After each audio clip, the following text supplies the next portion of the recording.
Yesterday, mourners in San Diego buried Laurie Gilbert-Kaye.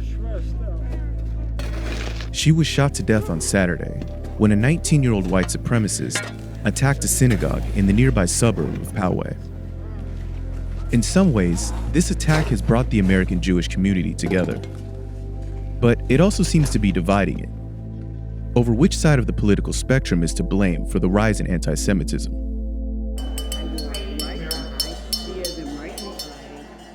Hello, everybody. So I want to thank you all for coming here.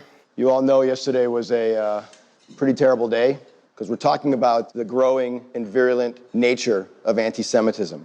We're talking about the anti-Zionism is, quote, not anti-Semitism phenomenon. Mika Danzig runs a local chapter of a pro-Israel group called Stand With Us. He's a former NYPD cop who also served in the Israeli military. We can't underestimate the virus-like nature of anti-Semitism. Just the other day, the New York Times published a cartoon in its international version of the New York Times where it depicted a dog with a Jewish Star of David on its collar, and he's leading a blind president of the United States with a yarmulke, a Jewish kippah on his head. They never thought about the anti-Semitism inherent in that cartoon because they thought they were punching up against this powerful, the Jew among the nations now, which is Israel.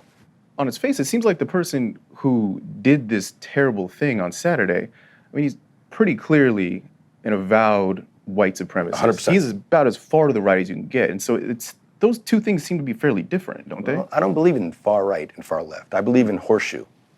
You take David Duke and Louis Farrakhan, right? They don't agree on anything but their hatred for the Jews.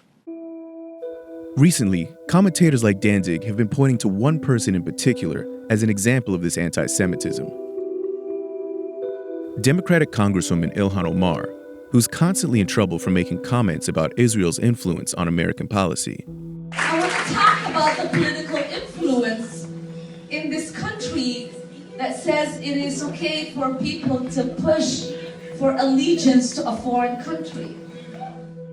The day after the shooting, members of Congress, including Senator Ted Cruz and Congressman Chip Roy, essentially blamed the attack on Omar and the New York Times.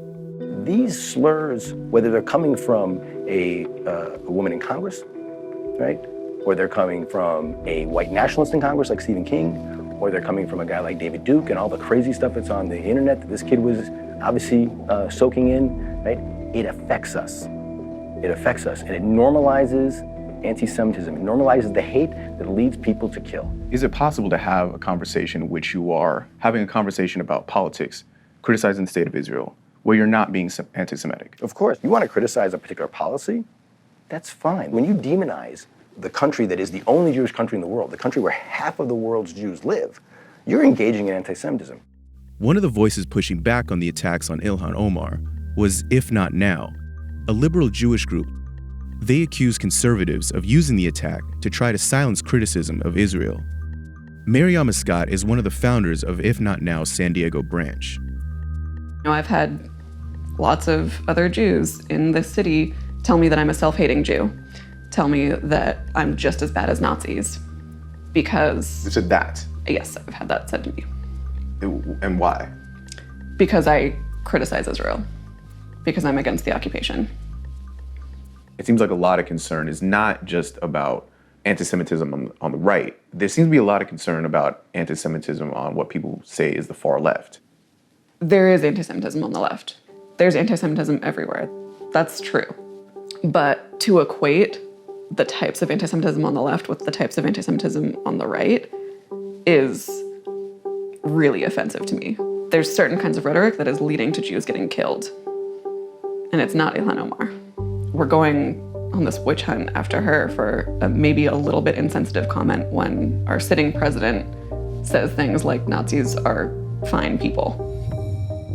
It seems like the right and the left right now are using this as kind of an opportunity to ride their own agendas. I mean, do you feel like you're being used? Of course, I'm nobody's pawn here, right? My people aren't anybody's pawn here.